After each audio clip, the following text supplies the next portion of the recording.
Please read the disclaimer. Hello, beautiful people. Shalom, money makers. Currently, we're seeing whales are exiting their Bitcoin positions. Large Bitcoin holders are closing leverage longs, a move that has been historically preceded by bullish breakouts. If this repeats, analysts see a path towards 135,000 Bitcoin. Right now, we see XRP at $2.08, Bitcoin at 90,682. Not a lot has happened over the last 48 hours here in the crypto market. We're seeing a kind of a slowdown in everything crypto. Of course, after the last 4 or 5 days where crypto price have been going down, this is just how it is. There's a straight correlation. Prices start going down, people lose interest, less buying, less action. It's kind of like the chicken and the egg. What came first? Is it because the prices are going down, people are buying less, or people were buying less, so the prices started going down because there was a little bit more selling pressure?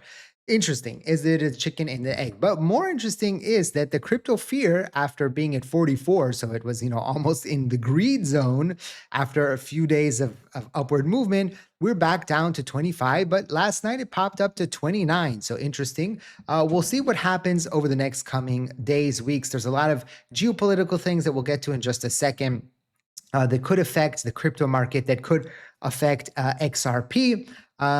But again, we had 4 or 5, no, maybe even a week and a half of big candles, big movements intraday, and last Saturday and today, Sunday, fun day Sunday. Not a lot of movement so far, right? But we know that Sunday can be very tricky, low liquidity, low volume. You might have a movement suddenly that happens intraday that sells off. So just be very careful out there. Okay, Ethereum still holding 3,000 level as well. But as you can see, both Ethereum and Bitcoin did not cross over on the 1348 EMA, whereas XRP did, because XRP had that big movement, and that big movement, ended up creating articles on CNBC, suddenly talking about XRP, right? And that was the peak. If you were watching the channel for a while, you know that I told you that if you see like my videos getting 200,000, 250,000 views,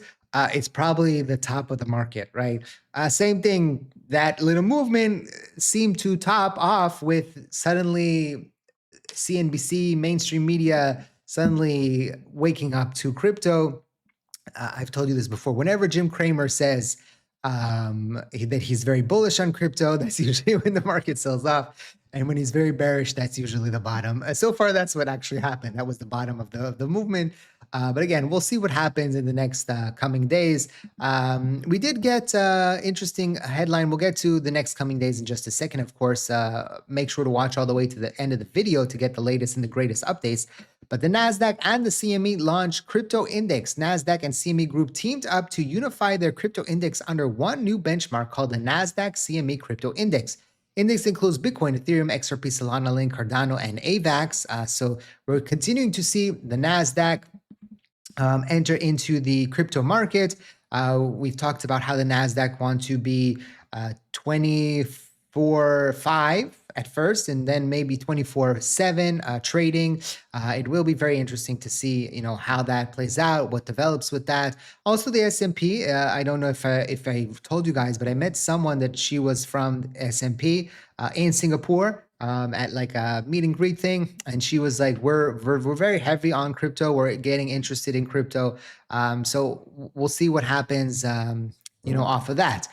By the way, we still have that New Year's Eve CME gap that did not close. So the weekend gap closed, but the one from the New Year's at 88,000 did not close. And that's going to be something that I am watching this week. If there is any FUD, if there is any fear that enters into the market, we'll get to what the president said in just a second, President of the United States of America, that could have us in a situation where we test the 88,000 level, we close the gap, and then there's no more gaps, right? So we'll see if there's a new gap tomorrow, but from the price action so far today, it doesn't look like it, but Monday morning can be very tricky and interesting. So we'll see what happens with that. This was interesting. Just I wanted to share this with you. We were talking about the last few weeks so much about Japan, Japan, Japan, right? They're raising interest rates, the Japan carry trade, and all the market was afraid of Japan going into the end of the year. But the Japan stock market just hit a new all-time high despite Bank of Japan rate hike. And that's interesting. So is money coming back in Japan, selling off from other markets and coming back in Japan? Is it all from the crypto market because the stock market in the US was doing good? Gold and silver is doing very, very good. The Russell, right, is doing very, very good. So where's the, well, like, so they said that they would be leaving all these positions. Interesting, right?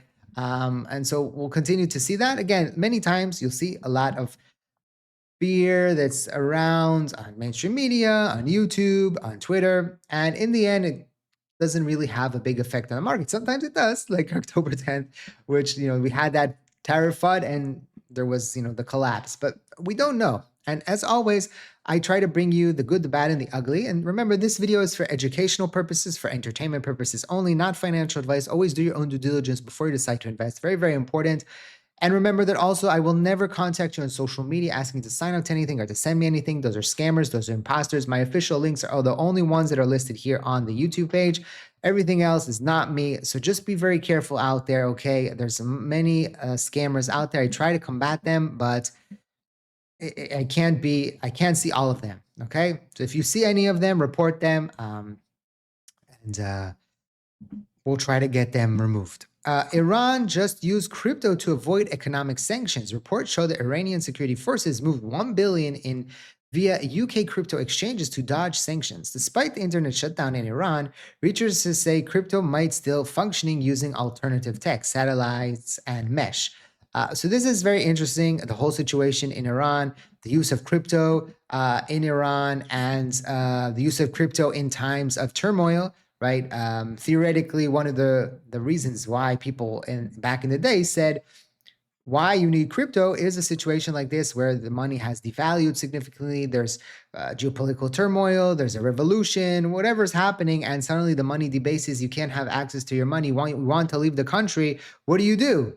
Right? And so the theory was crypto allows you to, just you take your wallet and you go, right? You don't have to access the bank. You don't have to do anything. So this is a very interesting situation. Geopolitically, it's very interesting to see what happens. President Trump says the U.S. is ready to help as Iran is looking at freedom. So now the markets are a little bit afraid, concerned that the U.S. will enter into the situation and there could be a scuffle there.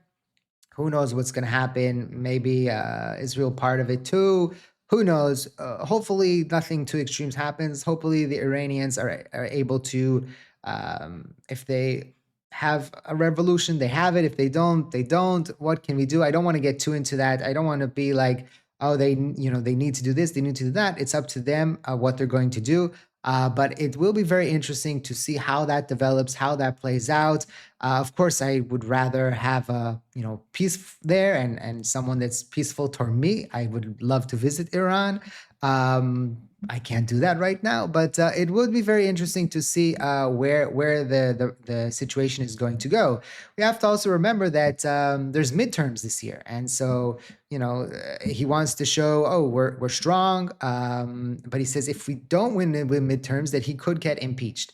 And he's had these all announcements and we talked about this yesterday, the $2,000 stimulus checks and the cap on credit card rates and the trying to help the housing market and all these things. And so it will be very interesting to see what happens with the markets. On the flip side, you have CZ, a former CEO of Binance, says, while you were panic selling, U.S. banks were loading up on Bitcoin. Breaking, Wells Fargo just purchased $383 million worth of Bitcoin. U.S. banks are loading up.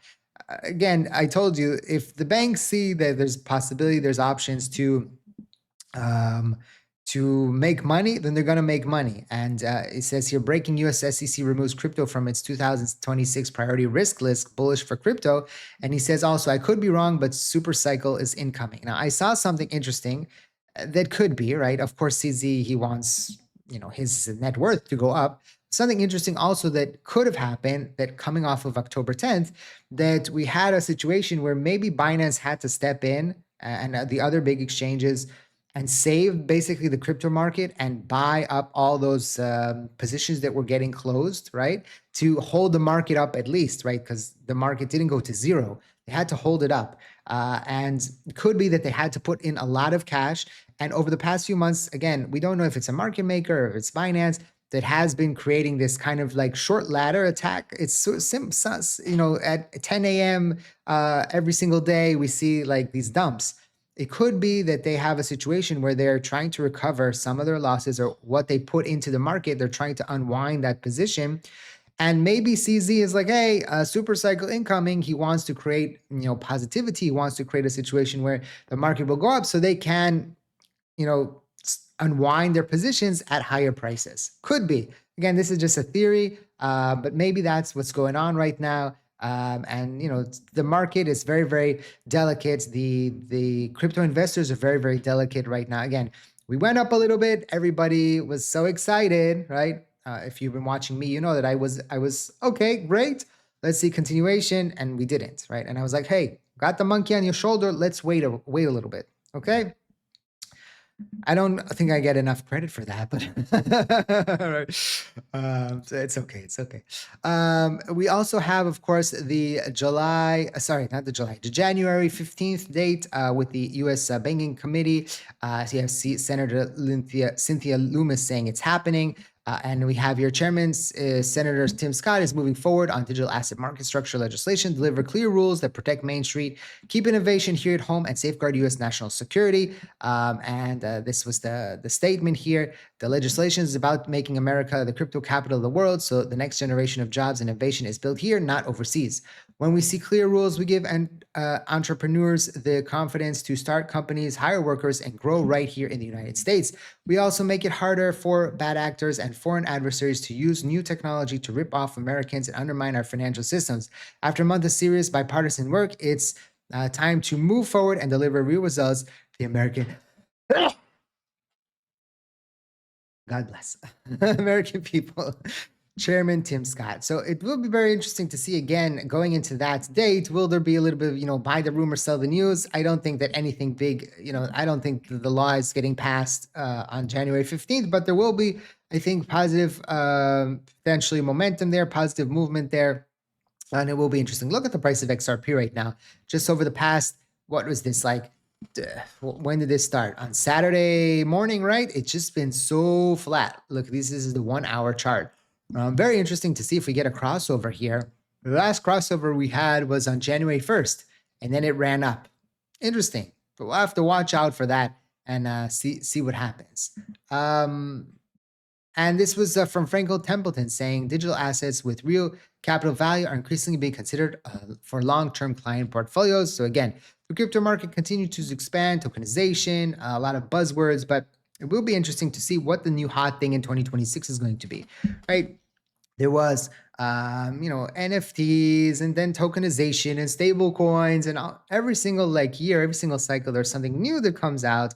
What is it going to be this time around? That's going to be very interesting. We'll see. We'll see what happens this week. It's going to be a very critical week, a very interesting week to see what happens with the markets. As always, drop a comment, 8 for infinity and beyond. Don't forget to smash the like button. Thank you for watching and hope to see you next time.